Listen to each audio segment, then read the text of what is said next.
at the United Soccer Coaches Convention, Chicago. Jeff Kassouf here, Chelsea Bush. We're joined by Ali Krieger. Thank you for coming on. Hi guys, thanks so much for having me. Orlando Pride defender, obviously. If you're listening to this, I'm sure you know that. Coaches Convention. This is always like an interesting assembly of tracksuits. Oh my gosh, it really is. And I've been running into so many people, and I knew that coming into it, I'm like, oh gosh, I gotta just get ready and take a deep breath.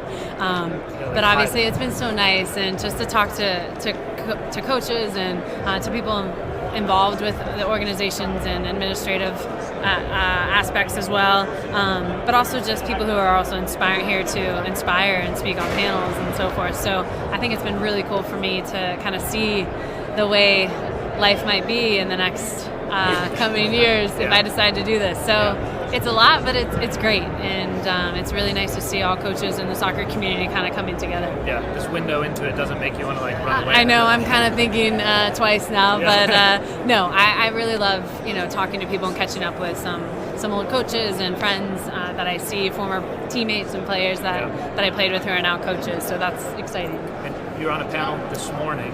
Yeah. Tell us about what you were on and what.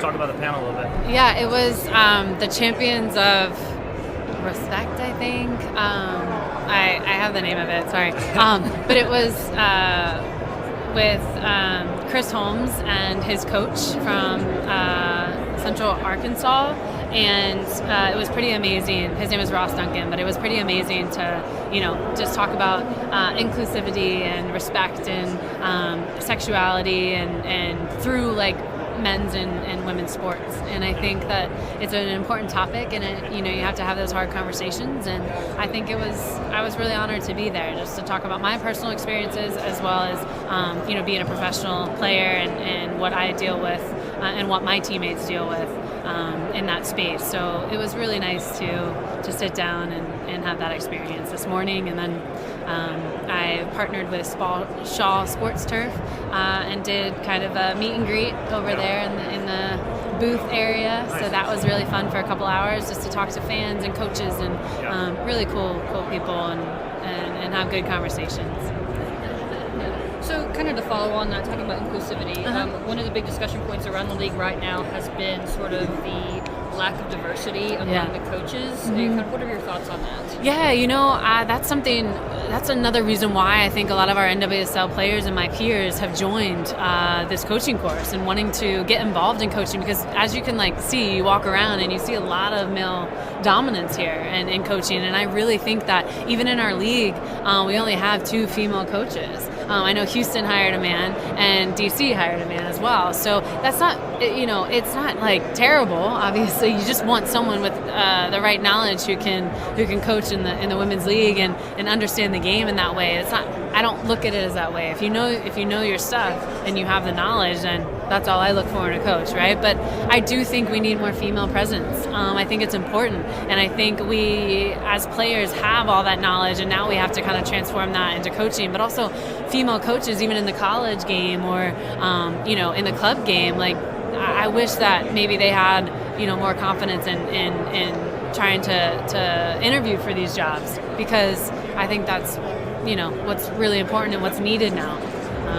We need a more female presence. Do you think it's a confidence issue? What do you think are some of the barriers that stop women from coaching at the highest levels? I don't know technically what it is. Maybe because of families. Maybe they don't think that they have enough time to put into that they also have to, raise their kids, and who knows what their family situations are like. And I think that, as female players and moms, and even looking at some of my teammates who have kids, it's a lot of work.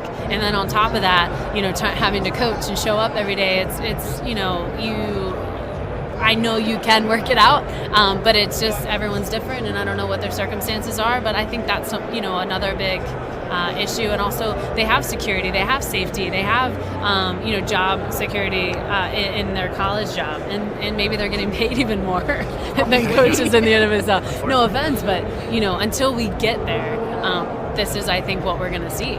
So, maybe down the road one day we see you there. So let's talk a little bit about kind of what motivated you to do the C course and what it was like. obviously, not really playing as often as I would like with the national team right now in this past year and a half, I really had to start thinking about, okay, what's my next step? What do I want to do? And I want to dabble in different things, broadcasting, coaching, just anything else that my camps and clinics with AKFC. I mean, I think it's really important that I start thinking about the next steps, and coaching was one of them. I didn't realize that as a player I really wanted to coach, and I really loved it as much as I did. I show up at the course thinking, no, I'm not. I'm just going to do this to see if I like it, dabble in it. But I actually really loved it, and I don't know if that was mostly in part because our three mentors were females who are badasses and who know what they're talking about and are very knowledgeable about the game and really encouraging, but also because I have played for bad coaches and good coaches, and I actually know, and I've been on each side of the spectrum as a player, playing every game, starting every game, and then also sitting on the bench. So I really feel like with all of that knowledge and that information, that experience, and playing in different levels and playing in different countries and everything, I really feel like I know, for one, how to get the best out of players, my teammates, and also just with the experience of coaching, what to do and what not to do, and what works and what doesn't. And I really feel like I would be wasting, my talents if I didn't try it out. Ali, was there a feeling in that C course in Utah among the 21 of you? Is that right? 21? Yeah. That 21 of us. I mean, obviously you're doing something first time special. Yeah. But I don't know. Do you feel like there's maybe that long-term impact, the starting point of it, that you guys could become down the line league coaches? Or... Yeah, and exactly. I really feel that way, and I think a lot of us are inspired by that. But I think that was, a great opportunity for all of us because we don't have the time, nor some of these girls don't even have the money to do it. Like, you're paying $4 grand for a course, and we don't have that money lying around. So this was really important for us to find the time in the off season, and then you see that there's 21 of us who really want to become good coaches because we have all this knowledge and all this experience, and we do want to be more of a presence in the leagues, in the clubs, developing young girls, building confidence in young girls. And I feel like as professional players we have that, and we can instill that and impact so many kids, more so than just going to a game, taking a photo with someone, giving my autograph to some kid. That's not the way I want to continue to impact. It's great and grand, but not everyone can come to the games. Maybe parents don't have enough money. So I feel like impacting kids and inspiring them is through coaching, and you can really have that more influence on them in a positive way through coaching. And I see that. Like, I feel like a lot of the girls in the coaching course we want to keep going, and we want to go get the B next year. We want to keep this up and see how far we can go, because we do see that as a collective group, which we had multiple great conversations about diversity and inclusiveness and having a bigger female presence and really taking it to the next step. And I think everyone is really interested in that. I saw that week. Is it youth? Is that what you're looking at in terms of? Yeah, as of now, I'm an assistant coach now in Orlando City with Seb Hines and Phil Gordon, who they've allowed me just to come out, and it's basically open to me just to kind of come out and. No, the youth, Orlando U12 boys. No, I wish. Yeah, I wish. Wow. You're like, okay. Jumping straight to it. I know, right? Why couldn't I be the first female coach in the MLS, right? Hey. No, everything's possible. But anyway, so I'm kind of just evaluating right now and kind of seeing what I love to do about coaching, just practicing, because that's what we need. We need practice, because all good players aren't going to be good coaches. So I think it's also practicing makes perfect. So you have to practice the coaching and get on the field and get out there and get comfortable, talking about the game and really teaching the game. That's what it's all about. Yeah. Well, why don't we talk a little bit Orlando? We don't want to keep you too long. Oh, no, it's okay. Orlando Pride. 2019 now, we've turned the calendar. We know things will look different. So it was a frustrating 2018. It feels like the word that is probably sums up. That's a good word to put it. Also disappointing, because 2018 it was rough. We had such a good team. We just couldn't figure out how to put it together on the field, how to have good structure and a good plan, and it was just unfortunate because I don't know if we were really lucky. Like, we would get in front of the goal and we'd be missing these chances, and or defensively we were just disorganized, and that wasn't normal for us. In training, we're like working so hard every day. We look really good, and then we would get out to the game and we wouldn't apply what we were learning in training to the game. We would just kind of go out there and everyone was kind of on their own page. And I really feel like we all felt that. So towards the middle of the season to the end, you start getting frustrated. You start like waiting for that lucky moment that someone's going to put the ball in the back of the net and we're going to get a break, you know? So we're all very, very excited to start fresh, have a new outlook on the season, maybe have a new plan, new structure, depending on who's coming in, and just all kind of start over. And I'm so grateful for Tom. I love him so much. He was such a fantastic coach for me, both on the national team and in Orlando, and I'm so grateful he brought me there. So I will always be thankful for him, and he's such a good guy and really good at what he does. But I think it was, obviously time, I think, for the team to just have like a fresh look, a fresh start. Yeah, so you've had Orlando's had a lot of upheaval in the offseason, from like the front office level, changes in management, changes in coaching. And then also in the season, you're going to have a lot of upheaval with players being gone from the World Cup. So, having kind of been on both sides of that now, what do you see your role as? I think it's very important. My role is huge. I'm training every single day, every morning for, to make sure that I keep my position, and I have to now start over and make the starting 11, right? I want to step in right away and set the tone for the younger players, for the rookies, to say, hey, this is what you need to do to win. This is what we need to do as a team, as a collective group, both mentally, physically, emotionally, in order to be successful. And everyone kind of gets a new, fresh start, which is nice, but I need to be the one to kind of be the engine and hold it together, because once those girls are gone, I think they're gone for like 11 games out of the season. That's half our season, and so I need to step up because of my experience, because of my leadership, and because of I'm good at what I do. I need to make sure that I'm physically prepared, mentally prepared to, and also not take the whole team on my back, but really I'm up for that challenge, and I know I need to step up and do that. So I'm willing to put in the work and hopefully carry all the girls with me, and we'll be off and running. And this will also give other girls an opportunity to step up and fill those spaces. And I think we need that from some of our blue collar players to be like, look, this is my opportunity. I can make an improvement and make it very difficult for them to leave me off the field. And so that's what the season's going to be about. We're going to have to grind, and we understand that from the start. NWSL's gone through its growing pains. Yeah. You've seen it from the U.S. perspective, from the league perspective. Yeah.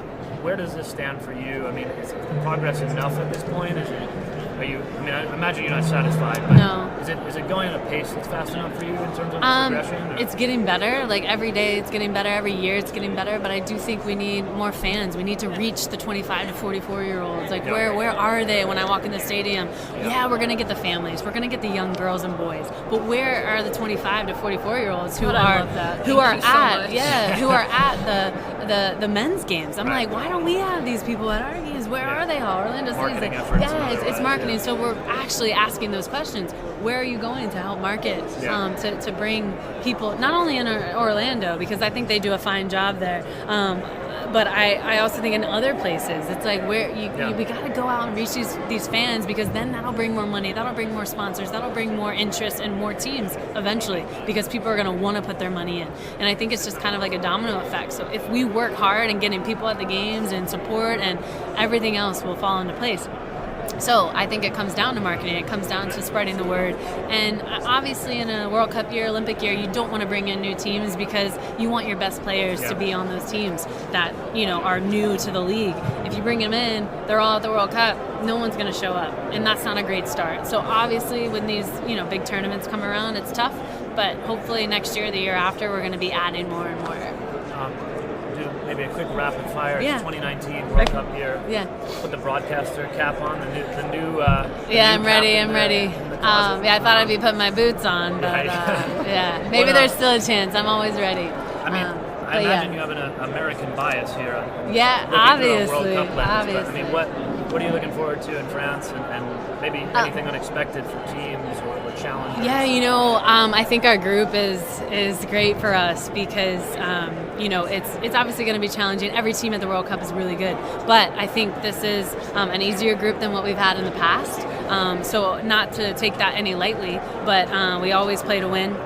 But I think that's what's encouraging, to kind of see that group and be like, all right, cool. Like we could just focus on those 4 teams, and then we'll move on after that. But the game is getting so much better. The teams are getting so much better, around the world. And I think it's going to be incredible football that we're going to see. I think there's going to be so many good players.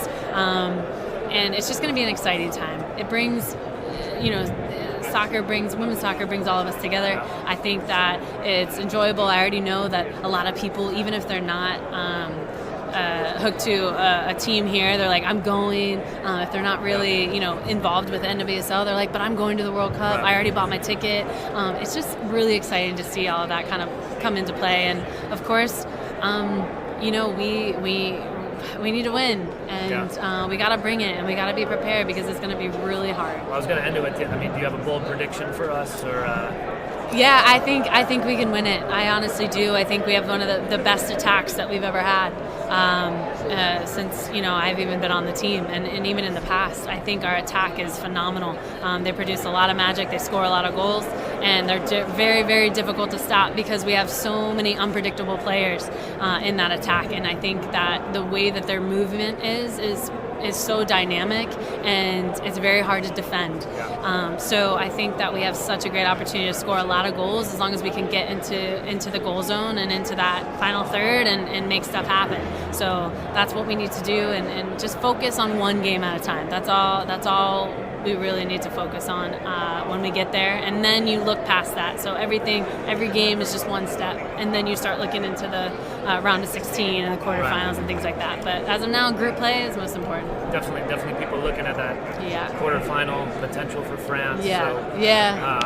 And having hosting, and then their men's team won, last year. I mean, they're willing to put it all out there. So, and we have to realize that. A lot of pressure. Well, Ali Krieger, Orlando Pride defender here at the convention. Thank you for joining us. Yeah, thank you guys. Thanks for having me. Good luck in the 2019 season. Probably thank you. Barreling down quickly. It is. I can't wait. Thank you. Thank you.